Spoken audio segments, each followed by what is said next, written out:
Hello viewers, I hope आप सब अच्छे हो व्यूअर्स। आज जो है हम लोग क्लास 9 मैथ्स का जो है वो नेक्स्ट एपिसोड को स्टार्ट करेंगे 1.2 का। लेकिन उससे पहले हम लोगों को कुछ कंसेप्ट समझने की जरूरत है, तो पहले हम उसको समझ लेंगे एंड देन हम अपनी जो एक्सरसाइज है उसको स्टार्ट करेंगे।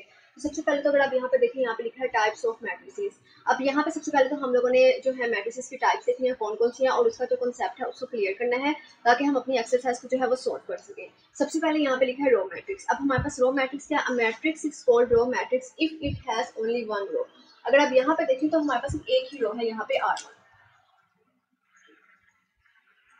और कॉलम्स कितने हैं 2 -1 7। कॉलम्स को हमने देखा, सिर्फ रोज को देखना है, वो हमारे पास क्या है R1। जो हमारे पास जो है हॉरिजॉन्टल वे में होगी वो हमारे पास होगी रो, यहाँ पे भी R1 है, तो ये दोनों हमारे पास क्या है रो मैट्रिक्स। अब नेक्स्ट है हमारे पास if matrix is called column matrix if it has only one column. यानी हमारे पास मैट्रिक्स में क्या है, सिर्फ एक ही कॉलम है, यहाँ पर C1 एंड C2, तो ये दोनों हमारे पास होंगे column matrix. Next one rectangular matrix. A matrix M is called rectangular matrix if the number of rows of M is not equals to number of columns of M। हमारे पास एक matrix M है जिसमें number of रोज जो है वो number of columns के equal नहीं है। अगर आप यहाँ पे देखें तो ये हमारे पास रोज कितनी है R1 R2 R3 और कॉलम्स कितनी है C1 एंड C2। यानी हमारे पास रोज कितनी है 3 और कॉलम्स कितनी है 2, यानी 3/2 का हो गया। दोनों के दोनों सेम नहीं है, इसका मतलब है ये हमारे पास क्या होगा रेक्टेंगुलर मैट्रिक्स। अब ये इस तरह की फॉर्म में भी हो सकता है M इक्वल्स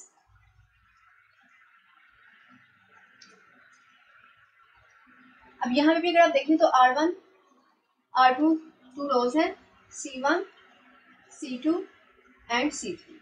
यानी यहाँ पर हमारे पास कितनी है 2 रोज एंड कॉलम्स कितनी है 3, यानी 2/3 का बन गया। तो यहाँ पे भी ये दोनों जो है वो सेम नहीं है, तो ये हमारे पास क्या होगा रेक्टेंगुलर मैट्रिक्स। अब हम इसकी नेक्स्ट टाइप देखते हैं। So next हमारे पास टाइप है square matrix. A matrix is called square matrix if its number of rows is equals to number of columns। अगर आप देखें तो ये एक स्क्वायर बना है, इसमें number of rose and number of columns जो है वो सेम होंगे। यानी अगर आप यहाँ पे देखें तो ये है हमारे पास R1 R2 और ये हमारे पास है C1 एंड C2, तो हमारे पास दोनों सेम है 2/2, तो इसका मतलब है ये हमारे पास क्या होगा स्क्वायर मैट्रिक्स। अगर हम लोग और एग्जांपल्स भी ले लेते हैं, जैसे हमारे पास है 3 1 2 1 4 0 0 1 2। अगर आप इसमें भी देखें तो ये 3/3 का ऑर्डर का मैट्रिक्स है और इसमें number of rose and number of columns जो है वो सेम है, तो ये हमारे पास क्या होगा स्क्वायर मैट्रिक्स। नेक्स्ट हमारे पास है नल और zero matrix. If matrix M is called a null or zero matrix if each of its entries is zero। entries यानी एलिमेंट्स जो है वो सबके सब क्या होंगे जीरो। कोई भी ऑर्डर का मैट्रिक्स हो, चाहे 2/3 हो 3/2 हो 1/2 हो, जो जिस ऑर्डर का भी मैट्रिक्स हो, लेकिन अगर उसकी एंट्रीज जो है वो जीरो है, सब जो नंबर्स हैं वो जीरो के इक्वल है, तो वो हमारे पास क्या होगा नल और जीरो मैट्रिक्स। नेक्स्ट हमारे पास है transpose of matrix. If matrix is obtained by changing the rows into columns और columns into rows of a matrix is called transpose of that matrix. अब यहाँ पे अगर हम लोग एक मैट्रिक्स लेते हैं, उसको हम ए टी यानी A raised to the power T इस तरह की फॉर्म से जो है उसको डिनोट करते हैं। अब मेरे पास एक मैट्रिक्स ए था, अब मैंने उसका ट्रांसपोज कैसे लिया, मैंने जो नंबर ऑफ रोज थी उसको कॉलम बना दिया, 1 2 3 को मैंने 1 2 3 कॉलम्स की तरह लिख दिया। इसको ये मेरे पास रो थी, इसको मैंने कॉलम की सूरत में लिख दिया, तो ये हमारे पास क्या होगा ट्रांसपोज। अब नेक्स्ट को भी, जो नेक्स्ट रो है 2 1 0, उसको भी मैंने कॉलम की सूरत में लिख दिया 2 1 0। नेक्स्ट है -1 4 -2, ये मेरे पास रो की फॉर्म में था, इसको मैंने वर्टिकल फॉर्म में लिख दिया -1 4 एंड -2। तो स्टूडेंट्स ये हमारे पास क्या होगा ट्रांसपोज। इस तरह से हम लोग एक मैट्रिक्स का ट्रांसपोज लेते हैं। आई होप स्टूडेंट्स आपको ये समझ आया होगा। तो नेक्स्ट हमारे पास टाइप है negative of a matrix. Let A be a matrix then its negative is obtained by changing the signs of all the entries of A। अब हमारे पास एक A मैट्रिक्स है जिसके एलिमेंट्स हैं 1 -2 3 4। अब मैं इसको कैसे चेंज करूंगी, जब मैं माइनस को इसके साथ पहले एंट्री के साथ मल्टीप्लाई करूंगी 1 के साथ तो -1 बन जाएगा, जब मैं नेक्स्ट के साथ करूंगी तो माइनस माइनस मिक्स प्लस बनता है, लेकिन ये प्लस हो जाएगा। द नेक्स्ट वन इज +3, ये -3 हो जाएगा। द नेक्स्ट वन इज +4, ये भी -4 हो जाएगा। लेकिन -2 जो है वो प्लस में चेंज हो जाएगा क्योंकि नेगेटिव मेक्स प्लस होता है, ये आपको याद रखना है। The next one is symmetric matrix। A square matrix is symmetric if it is equal to its transpose।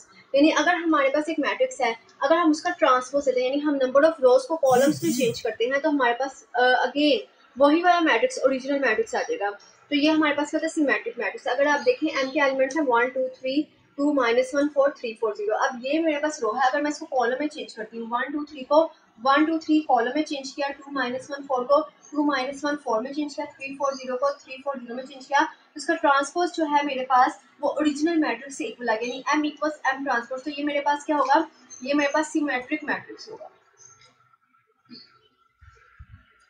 I hope friends आपको ये टॉपिक समझ आ गई। अगर आपको समझ नहीं आए तो आप कमेंट बॉक्स में कमेंट कर सकते हैं। स्टूडेंट्स अब हमारे पास नेक्स्ट है skew symmetric matrix. A square matrix A is said to be skew symmetric if A transpose equals negative A के। मेरे पास ये ओरिजिनल मैट्रिक्स ए है। अब मैं सबसे पहले क्या करूंगी, इसका ट्रांसपोज लूंगी।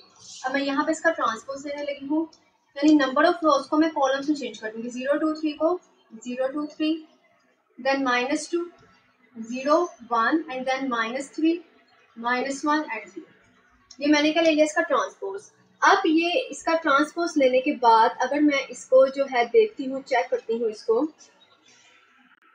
अब स्टूडेंट्स मैं क्या करूंगी कि मेरे पास जो नेगेटिव में है वो तो मैं नेगेटिव में रहूंगी, लेकिन जो प्लस है उसको मैं किस तरह से स्प्लिट करती हूँ, अगर आप इसको देखिएगा। अब मेरे पास ये 0 है, 0 के साथ नेगेटिव लगे प्लस लगे इससे कोई फर्क नहीं पड़ता, हम इसको 0 को ऐसे रहने देते हैं। -2 एज इट इज रहेगा, -3 एज इट इज रहेगा। अब यहाँ पे हमारे पास प्लस में है +2। अगर मैं इसको इस तरह से लिख लूँ तो कोई बात नहीं, नेगेटिव नेगेटिव में एक प्लस होता है तो मेरे पास यही ओरिजिनल वैल्यू होगी। तो मैंने जस्ट उसको इस तरह से खोल के यानी लिख दिया कि हम लोग को उसकी माइनस की जरूरत थी। अब 0 ऐसे ही लिख दूंगी, -1 भी ऐसे ही आ जाएगा, देन 3, देन -3। अगर मैं इसको मल्टीप्लाई करती हूँ तो मेरे पास +3 बन जाएगा। The next one is again हम उसी तरह लेंगे एंड 0 एज इट इज। तो अगर मैं इसमें से जो है वो माइनस को जो है यहाँ से बाहर ले लेती हूँ तो मेरे पास जो है वो ए ही बन जाएगा। जैसे फॉर एग्जांपल अगर मैं इसको देखती हूँ -a अगर मैं लेती हूँ उसका, तो मेरे पास नेगेटिव बाहर आ गया, 0 2 3, देन -2 0 1 -3 -1 एंड 0। यानी इसके साथ जो जो साइन थे नेगेटिव नेगेटिव, यहाँ से भी एक नेगेटिव निकल गया, यहाँ से भी नेगेटिव निकल गया, यहाँ से भी एक नेगेटिव निकल गया, यहाँ से भी। तो मेरे पास अगर आप देखें तो ये मेरे पास किसकी इक्वल आ गया, -a के। तो ये हमारे पास क्या होगा, skew symmetric matrix. I hope students आपको इसकी समझ आ गई होगी। Students, the next one is a square matrix A is called a diagonal matrix if at least any one of the entries of its diagonals is not 0 and non-diagonal entries are 0। अब कैसे, ये हमारे पास जो है ना ये चीज, ये हमारे पास डायगोनल होगा ऐसे ऐसे, लेकिन यहाँ पर हमारे पास एंट्रीज जो है वो क्या है, 1 2 3, यानी हमारे पास 0 के बराबर नहीं है। जो हमारे पास रिमेनिंग जो स्पेसेस रहेंगे वहाँ पे 0 है, तो ये हमारे पास क्या होगा, डायगोनल मैट्रिक्स। अब आप देखिए इसके डायगोनल में हमारे पास जो है वो नॉन जीरो है और बाकी जो हमारी स्पेसेस है उसमें 0 है, तो ये हमारे पास क्या होगा, डायगोनल मैट्रिक्स। सो नेक्स्ट हमारे पास है scalar matrix. A diagonal matrix is called a scalar matrix if all the diagonal entries are same and non zero. यानी अगर आप यहाँ पे देखें तो हमारे पास डायगोनल में जो एंट्रीज है वो सेम है, कुछ भी हो सकती हैं, 2 हो सकती हैं, 3 हो सकती हैं, 4 हो सकती हैं, 5, कुछ भी नंबर हो सकता है, लेकिन वो सेम होना चाहिए और जो रिमेनिंग स्पेसेस है वहाँ पे 0 होना चाहिए। तो ये हमारे पास क्या, scalar matrix. The next one is identity matrix. A diagonal matrix is called identity unit matrix. इसको हम यूनिट मैट्रिक्स में कहते हैं if all diagonal entries are 1। अगर हमारे पास डायगोनल में जो एंट्रीज है वो 1 हो जाए, सिर्फ 1 होनी चाहिए, 2 3 4 5 कुछ नहीं होना चाहिए, सिर्फ 1 होना चाहिए। इसको या तो हम आइडेंटिटी मैट्रिक्स लेंगे या हम इसको यूनिट मैट्रिक्स लेंगे। आई होप स्टूडेंट्स आपको टाइप्स ऑफ मैट्रिक्स समझ आ गए होगा। अगर आपको इसमें किसी भी तरह की कोई प्रॉब्लम है या आपको किसी भी बात की समझ नहीं आई तो आप कमेंट बॉक्स में कमेंट कर सकते हैं। स्टूडेंट्स प्लीज़ मेरी वीडियो को जरूर लाइक कीजिएगा और मेरे चैनल को सब्सक्राइब करना मत भूलिएगा। स्टूडेंट्स अब मैं इसके बाद आपको जो है इसकी एक्सरसाइज कराऊंगी। अब हम उसमें मिलेंगे। अल्लाह हाफिज़।